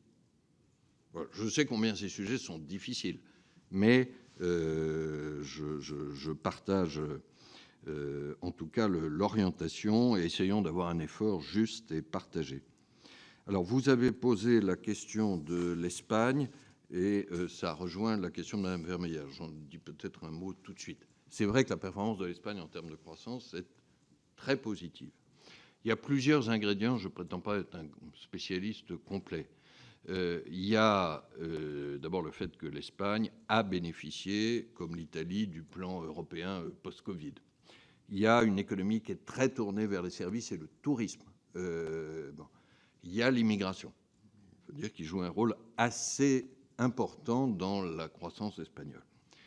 Bon, ça a un aspect, évidemment, de pouvoir regarder l'Espagne avec un peu d'envie, ça a un aspect très positif, c'est que, souvenons-nous, il y a 10 ans, on parlait de la coupure nord-sud de l'Europe, mais dans l'autre sens. Que les pays du Sud étaient censés être ceux à problème. On pourrait aussi parler de la Grèce, d'ailleurs, qui a redémarré. Tout ça a passé par une crise difficile, des mesures courageuses. Mais... Alors, j'arrive sur la question du budget. Comment est-ce que ce pays sans budget arrive à faire aussi bien? Alors là, je vais un peu toucher ma limite technique, que je peux juste dire... Je ne sais pas si on a le droit à des choses off the record. Non. Non. Mais enfin bon, donc j'y vais. Quand nous nous retrouvons au Conseil des gouverneurs, voilà, je suis périodiquement interrogé sur la politique budgétaire française. Je réponds avec l'équilibre et la prudence que vous imaginez. Et puis, la dernière fois, mon collègue espagnol est venu me voir. Il me dit, je te signale que nous, on vit sans budget et on y arrive à peu près. La grosse différence, mais je n'ai pas le point technique, me dit-il, c'est que sur les dépenses sociales et locales, il y a un certain nombre de règles du jeu qui jouent automatiquement et qui jouent un rôle vers la stabilisation. Mais voilà, pour autant, l'Espagne a aussi des problèmes d'instabilité politique. Mais c'est vrai, je ne crois pas que ce soit un modèle pour la France. Mais aujourd'hui, j'en déduis pas du tout qu'on pourrait vivre sans budget. Mais aujourd'hui, voilà, me semble-t-il, les explications. Monsieur Hugonet, à propos de... Je salue la finesse de votre question à propos de l'euro numérique et de la lettre des économistes. Alors, d'abord, je ne veux pas faire le procès ni aux parlementaires européens, ni encore moins aux parlementaires français qui seraient capturés par les banquiers privés. Je pense qu'il y a dans cette lettre des économistes qui ont probablement certaines préférences politiques partagées, que je n'ai pas à colorier, mais enfin qu'on voit. Il y a une part de polémique là-dessus.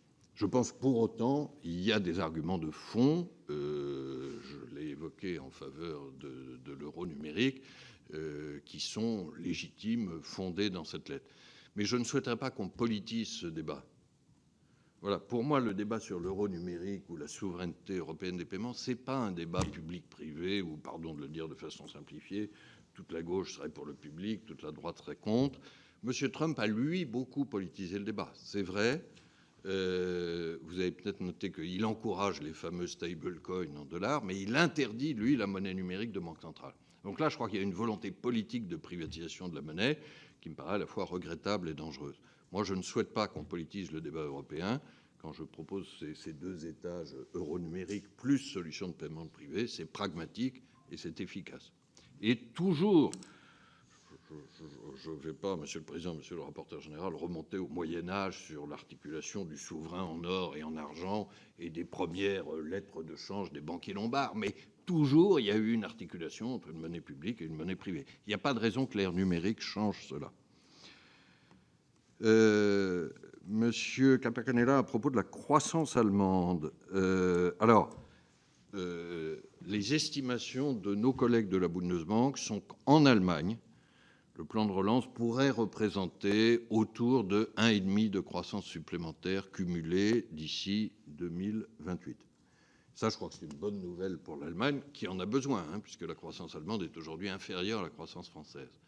Mais c'est aussi une bonne nouvelle pour le reste de l'Europe, y compris pour nous. Alors, il y a un effet de contagion positive, il est évidemment bien moindre.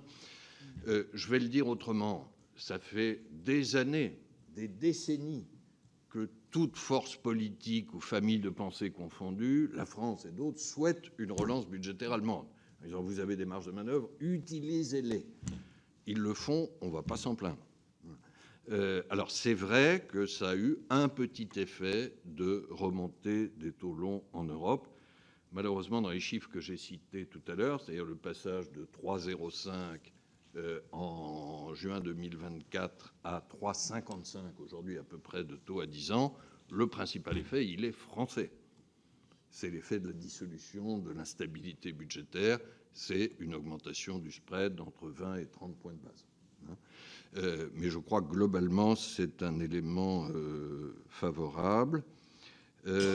Sur les voies pour parvenir à ce que j'évoquais sur la stabilisation des dépenses publiques et une forme de sagesse fiscale, là, je crois que la réponse, évidemment, appartient avant tout au Parlement. Ce que je souligne peut-être, puisqu'on a parlé de comparaison avec l'Allemagne ou avec l'Espagne, c'est que tous les autres pays européens, à très peu d'exceptions près, sont arrivés à redresser leurs finances publiques. Ce n'est pas seulement l'Allemagne. Et donc là, je crois qu'il y a quand même un encouragement pour nous, Français. Nous croyons dans notre génie national, si vous me permettez l'expression. Il n'y a aucune raison que la France n'y arrive pas. Aucune. Monsieur Klinger, à propos de l'effet des politiques monétaires non conventionnelles sur la stabilité financière. Alors, je ne crois pas que la réduction actuelle du bilan soit porteuse de risques. Vous vous souvenez d'ailleurs que quand nous avions des politiques monétaires expansives, non conventionnelles, avec des achats de titres, il y avait un certain nombre d'interrogations sur est-ce que ce n'est pas un argent trop facile, un développement du crédit trop fort, et des interrogations sur la stabilité financière. Alors rétrospectivement, peut-être ces politiques monétaires non conventionnelles gagnent beaucoup de vertus, mais quand j'entends quelquefois de la part des acteurs financiers le fait que nous ne devrions plus réduire notre bilan, je crois que là, objectivement, il y a une erreur de perspective. C'est souvent ceux qui se plaignaient des taux d'intérêt trop bas il y a quelques années. Pour autant, ce n'est pas un dogme. Et sur la taille optimale du bilan de la Banque centrale, il faudra là aussi être très pragmatique et très agile. Les Américains ont arrêté la réduction de la taille de leur bilan, mais ils étaient plus bas que nous, les 14% de titres publics que je citais. Ce jour viendra, on va venir d'ailleurs à propos de la question de Mme Lavarde sur le portefeuille structurel. Madame Vermeillet, j'espère avoir répondu sur l'Espagne.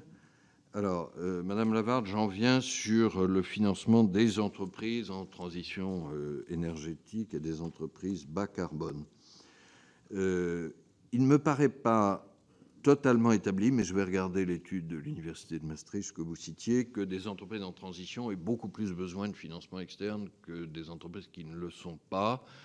Je dis ça parce que si vous prenez les entreprises pétrolières, pardon, pour être très direct, on a aussi entendu de leur part l'idée qu'elles avaient du mal à trouver des financements dans le cadre du verdissement général.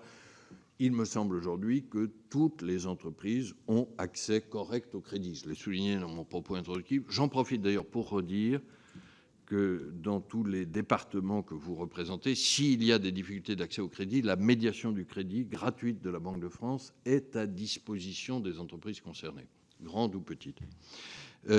Pour autant, comment est-ce que nous pouvons aider à atteindre à la fois la stabilité des prix et la souveraineté énergétique ? Je crois qu'il y a une chose que nous faisons et une chose que nous ne pouvons pas faire. La chose que nous faisons, c'est que quand nous atteignons la stabilité des prix, ça contribue à avoir des taux d'intérêt plus bas. Parce qu'il n'y a plus de primes de risque inflationnistes sur les taux courts ou les taux longs, et ça aide la transition ou l'investissement en général. Vous pouvez d'ailleurs regarder, quand il y a eu des craintes sur l'inflation, on a vu monter les taux de financement. Ce que nous ne pouvons pas faire, et je reconnais que c'est une limite de la Banque centrale, mais chacun son rôle, c'est avoir des politiques de financement sectorielles, des taux d'intérêt différenciés selon les secteurs. Ça peut relever d'interventions budgétaires ou de tel ou tel établissement spécialisé. C'est la politique de bonification des taux, qui a beaucoup existé en France au siècle dernier. Mais ça, je crois que la politique monétaire, elle s'appuie sur un seul taux d'intérêt, quitte à ce qu'ensuite l'application soit différenciée ou bonifiée par d'autres mécanismes. Vous avez posé la question, et merci de l'attention que vous portez à nos opérations de refinancement structurel. Pour le dire d'un mot, quelle est l'idée? C'est que quand nous avons suffisamment réduit le bilan, il faut passer à ce qu'on appelle un portefeuille de financement structurel, c'est-à-dire que la Banque centrale détienne un certain volume, on ne sait pas encore lequel, de titres et d'obligations, pour rester présente sur les marchés, pour rester manœuvrant sur la politique monétaire. Alors, dans ces achats de titres que nous ferons, qui ne sont plus un soutien conjoncturel de type politique monétaire accommodante, mais vraiment structurel, nous devrons tenir compte du risque climatique. Et là, la Banque de France a été vraiment leader, c'est-à-dire que nous avons proposé ce qui a été retenu par la BCE, qui va effectivement être appliqué à compter de 2026, c'est-à-dire d'introduire un facteur climat dans l'estimation du risque des titres que nous achetons, que nous détenons. Il y a une analyse financière, c'est normal, pour ne pas faire porter trop de risques au bilan de la Banque centrale, mais il faut aussi intégrer le risque climatique, et nous allons le faire par un risque climat. Je crois que c'est à la fois de la bonne gestion financière, mais qu'il y a une vertu pédagogique ou de signal à travers ça. Monsieur Sautarel, vous avez posé la question de l'intelligence artificielle, de sa contribution à la croissance, et est-ce qu'il y a une bulle ? Je crois que c'est une question ouverte. Aujourd'hui, j'aurais tendance à dire deux choses. La première, c'est que je pense que l'intelligence artificielle a une contribution durable et significative à la croissance. Si je regarde l'estimation de la plupart des économistes, la fourchette est très ouverte, entre quelques dixièmes de points annuels et plus de 1%. Je note que notre nouveau prix Nobel, Philippe Aghion, fait partie, par exemple, des optimistes sur l'effet de l'intelligence artificielle, si c'est accompagné d'un effort d'éducation et de diffusion. Mais je pense que l'intelligence artificielle représente, si je prends une fourchette restreinte, probablement entre 0,3 et 0,5% de croissance supplémentaire de la productivité. Ça, c'est très bienvenu.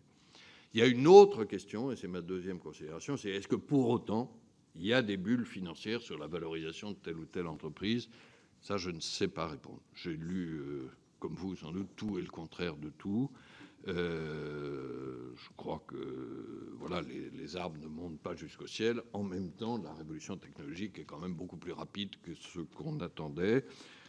Je crois qu'elle est positive si nous l'accompagnons bien. J'en profite pour dire que dans le prochain plan stratégique de la Banque de France à horizon 2028, développer une intelligence artificielle positive, je souligne le mot, va être un de nos axes très importants. Positive, c'est que ce n'est pas fait pour supprimer des emplois globalement. Nous allons, ce que je disais au sénateur Laménie, maintenant, nous avons beaucoup réduit les effectifs, ça a été un effort très exigeant, mais maintenant stabiliser les effectifs globaux, mais essayer d'améliorer certains processus, de faire des prestations supplémentaires, oui.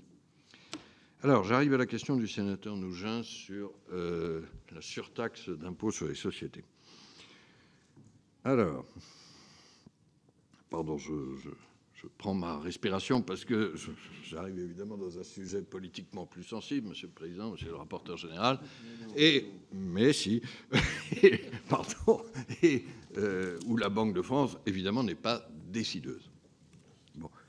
Alors, vous me permettrez d'abord de dire, il y a évidemment ce débat, et il est politiquement parfaitement légitime, est-ce qu'on agit du côté des dépenses ou est-ce qu'on agit du côté des recettes pour réduire les déficits?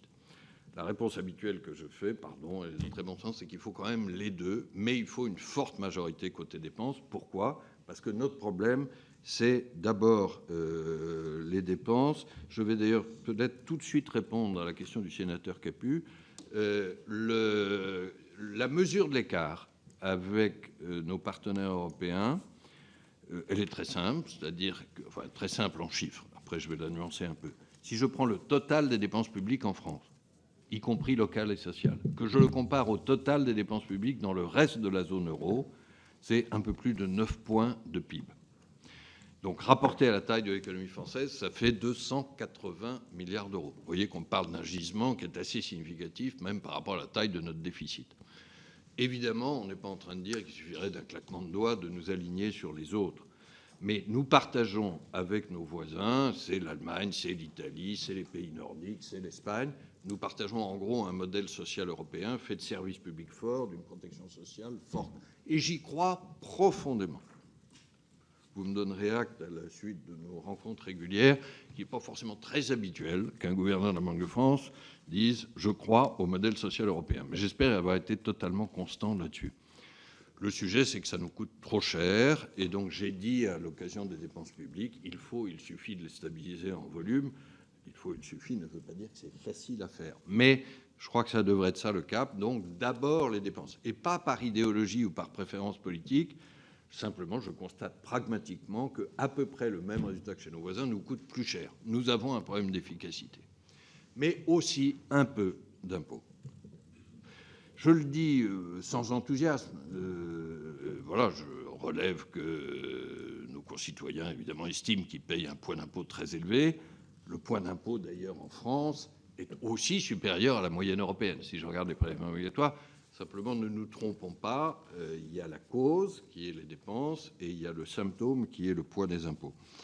Je crois juste dans la situation où nous sommes aujourd'hui, prétendre redresser sans rien faire du tout du côté fiscal, ça n'est pas accessible quand je parlais d'un objectif atteignable. Alors, qu'est-ce que j'ai eu l'occasion de dire à propos de cette surtaxe US? Et voilà, ce n'est qu'une opinion personnelle, mais elle est constante. Vous pouvez regarder.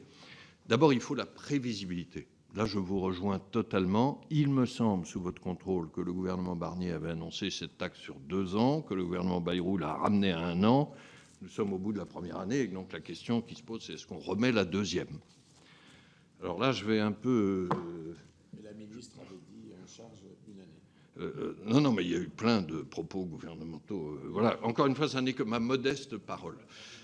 Ma modeste parole, mais vous pouvez vérifier, vous lui trouverez le mérite de la constance depuis 1 an, parce que j'ai eu l'occasion de dire ça aussi à l'automne 2024, c'est que s'il doit y avoir des contributions exceptionnelles et ciblées, je vais revenir sur ces 2 mots, je crois que le bon critère, ça serait de les maintenir jusqu'aux 3% de déficit. Oui, là, je reconnais, monsieur le sénateur, que je ne réponds pas dans le sens de votre question, mais c'est ce que j'ai dit et que je crois toujours. Ah ben, j'espère qu'on peut arriver sous les 3% de déficit avec le soutien actif du Sénat. Pourquoi? Mais je reconnais que j'ai pris mon risque en répondant à votre question. Parce que, oui, mais je vous avais endormi jusque-là, monsieur le rapporteur général. Bon, non, pardon, je redeviens sérieux. Je dis ça sans aucun enthousiasme. Je dis simplement que dans les diverses mesures fiscales, à la suite des baisses de l'IS, etc., qui avaient eu lieu, et là je reviens sur les mesures ciblées, c'est peut-être une de celles qui a le moins d'effets négatifs sur le plan économique. Je crois qu'il n'est pas question d'avoir des mesures qui touchent les PME et les entrepreneurs. Il n'est pas question, du côté des particuliers, d'avoir des mesures qui touchent les classes moyennes. C'est ça, des mesures ciblées. Et sur le exceptionnel et temporaire, voilà, encore une fois, c'est le Parlement qui décidera. Je dis juste que plutôt que d'annoncer des choses qu'on supprime l'année suivante et puis qu'on n'arrive pas à supprimer, est-ce qu'on ne pourrait pas lier ça au rétablissement des finances publiques de la France, auquel je crois? Pardon, c'était la partie à risque de ma réponse, mais elle ne se voulait pas innovante par rapport à des propos. Et alors, je ne prétends pas du tout engager l'indépendance de la Banque de France là-dessus. J'ai dit une conviction personnelle. Je termine, Monsieur Capu, je crois avoir répondu à votre question, et merci de ce que vous avez dit au début. Et je termine sur la question de Monsieur Daubet sur la conciliation entre la stabilité des dépenses, dont j'ai beaucoup parlé, globale, et la nécessité d'investir. Alors, c'est évidemment un défi difficile. Je crois qu'il appelle deux réponses. La première, c'est que dans la stabilité globale des dépenses, il faudrait que nous arrivions à faire un certain nombre d'arbitrages. Stabilité globale ne veut pas dire stabilité de tout. Et il se trouve que, très modestement, nous avons fait cet effort à la Banque de France. Je crois que c'est possible pour un certain nombre d'administrations publiques. Essayer de gagner en efficacité sur le fonctionnement pour gagner des moyens d'investissement. Je peux vous dire, dans le cas de la Banque de France, elle n'a jamais coûté aussi peu sur le plan du fonctionnement, tout en rendant plus de services, parce qu'on s'est organisé, il y a eu un effort remarquable des femmes et des hommes de la Banque de France. Nous n'avons jamais coûté aussi peu en fonctionnement, mais nous n'avons jamais investi autant que l'année dernière. Alors la Banque de France n'est pas la France ou l'Europe, mais je crois qu'il faut essayer un peu des redéploiements de ce type. L'autre réponse, et elle est encore plus importante en quantité, c'est que quand Mario Draghi chiffre les besoins d'investissement à plusieurs centaines de milliards d'euros, et si on ajoute la défense, c'est peut-être même de l'ordre de 1 000 milliards d'euros par an, tout n'a pas à être apporté, heureusement, par des financements publics. Il y a une bonne partie, la transition énergétique, l'intelligence artificielle, qui relève de financements privés. Et je termine par un chiffre qui est peut-être un chiffre positif, mais qui incarne la fameuse union d'épargne et d'investissement. Aujourd'hui, l'excédent d'épargne nette de l'Union européenne par rapport à ses investissements annuels, chaque année, c'est 400 milliards d'euros. 400 milliards d'euros en net qui vont s'investir en dehors de l'Europe, notamment aux États-Unis. Comment est-ce que nous pouvons... Alors, c'est de la liberté de choix des épargnants, il faut des mécanismes financiers, évidemment, ça ne se décrète pas, mais comment est-ce que nous pouvons rendre le plus attractif possible l'investissement en Europe pour financer nos propres besoins avec notre propre argent? Je crois que j'ai eu l'occasion peut-être de le dire de façon, un peu simplifiée ou caricaturale. Les Américains épargnent beaucoup moins, ils ont les mêmes besoins d'investissement. Comment est-ce qu'ils les couvrent? Ils les couvrent avec l'épargne du reste du monde, parce qu'ils ont une intermédiation financière très puissante. Et donc, il arrive que des fonds américains viennent racheter nos propres entreprises avec notre propre argent. C'est ça la formule simplifiée, c'est de l'épargne européenne qui va aux États-Unis et qui revient, une fois américanisée, s'investir dans des entreprises de croissance européenne. Comment est-ce que nous pouvons faire j'ai beaucoup insisté sur les fonds propres et le capital risque pour avoir, par exemple, des fonds européens beaucoup plus gros qu'aujourd'hui.